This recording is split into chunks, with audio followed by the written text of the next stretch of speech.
வாங்க தம்பி. அண்ணே குமாரன் எப்படி இருக்கீங்க? நல்லா இருக்கிறேன். என்ன ஷூட்டிங் வந்தீங்களா? ஆங்கில புத்தாண்டனே. கண்டிப்பா. யூடியூப் சேனல்லாம் நிறைய நான் பார்த்துக்க உங்களுக்கு நல்ல கருத்து பண்ணுவீங்க. இந்த வருஷம் 2026 பிறந்திருக்கு. ஆமா. இதுக்கான கருத்து எதுனா வேணும்னா எனக்கு சொல்லுங்க, நான் கேட்கிறேன். இந்த புத்தாண்டு தினத்துல வந்து ஒரு சிறிய எளிய ஒரு கருத்து சொல்ல நினைக்கிறேன்னாக்கா, ஒரு வருஷம்ன்றது வந்து இப்பதான் பிறந்த மாதிரி நமக்கு தோணுது. அந்த வருஷத்துல நம்ம துவக்கத்துல வந்து நல்ல கோயில் குளம்லாம் போய் நல்ல ஒரு பக்தியோட அந்த வருஷத்தை துவங்குறோம். ஆனா அந்த வருஷம் வந்து பாத்தீங்கன்னாக்கா 365 நாள்ன்றது ஒரு 6 மாசத்துல முடிஞ்ச அளவுக்கு தான் இப்ப வந்து வேகமா ஓடிட்டு இருக்குது.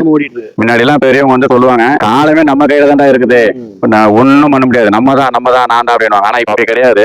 காலத்தின் கையில தான் வந்து நம்மளே இருக்கிறோம். அதை வந்து நம்ம வந்து உணரணும் முதல்ல. ஏன்னா அந்த அளவுக்கு வந்து காலங்கள் நேரங்கள் வந்து ரொம்ப வேகமா ஓடிட்டு இருக்குது. நம்ம என்ன செய்யணும், எப்படி இருந்தா நம்ம நல்லா இருப்போம், நம்முடைய சுய சிந்தனைகள் எப்படி இருக்கணும் அப்படின்றத வந்து நம்ம தான் தீர்மானிக்கணும். அப்பதான் வந்து நமக்கானதை வந்து இந்த சமுதாயத்திற்கும் மற்றவர்களுக்கும் நம்ம வந்து எடுத்துக்காட்ட முடியும். நமக்கான திறமைகளை வந்து நம்ம வெளிப்படுத்த முடியும். விதை விதைத்தவன் உரங்கலாம், விதை என்றும் உரங்களாகாது, அந்த விதை முளைத்தே தீரும் அப்படின்னு சொல்லுவாங்க.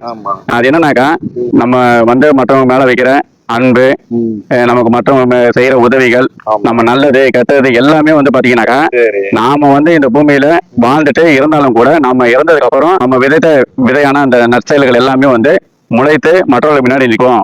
இதுதான் வந்து விதை விதைத்தவன் உரங்களாம், விதை என்றும் உரங்களாவது அப்படின்னு சொல்லுவாங்க. ஒவ்வொரு மனிதனுக்குமே வந்து பிறந்தான் வளர்ந்தான் இறந்தான் என்று இராமல் தனக்கான ஒரு அடையாளத்தை வந்து அவன் வந்து இந்த பூமியில விட்டு செல்லணும். அதான் ஒவ்வொரு மனிதனுமே வந்து 3 விதமான விஷயத்த வந்து கண்டிப்பா பதிவு செஞ்சுட்டே போகணும். அது என்னன்னாக்கா, நம்ம வாழ்ற நாட்கள்ல நம்ம சுற்றி உள்ளவங்க எல்லாத்தையுமே வந்து சிரிக்க வைக்கணும்.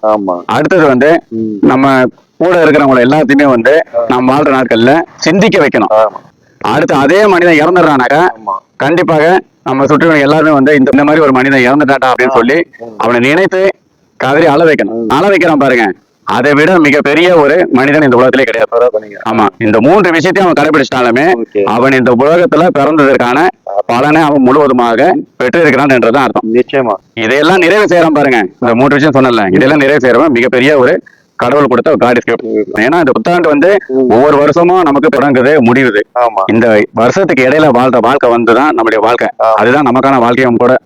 இந்த வாழ்க்கையானது வந்து மற்றவர்களுக்கு எடுத்துக்காட்டாகவும் மற்றவர்களுக்கு பயனுள்ளதாகவும் நம்ம வாழணும்னாக்கா, நம்ம வந்து சுய சிந்தனையோட நல்லதை யோசிச்சு மற்றவர்களுக்கு உதவியா மற்றவர்களுக்கு நம்ம என்ன செய்ய போறோம் அப்படின்றத நம்ம வந்து தீர்மானிச்சு நல்லவைகளை நம்ம வந்து செஞ்சோம்னாக்கா நம்ம சுற்றியுள்ளவர்களும் நல்லா இருப்பாங்க, நாமும் நல்லா இருப்போம். இந்த புத்தாண்டு நமக்கு வந்து ஒரு மிகப்பெரிய ஒரு ஆண்டாக இருக்கும். நன்றி. நம்ம வந்து மீண்டும் சந்திப்போம் அடுத்த ஷூட்டிங்ல. ஓகேவா? கண்டிப்பா. வணக்கம். ஓகே. நன்றி.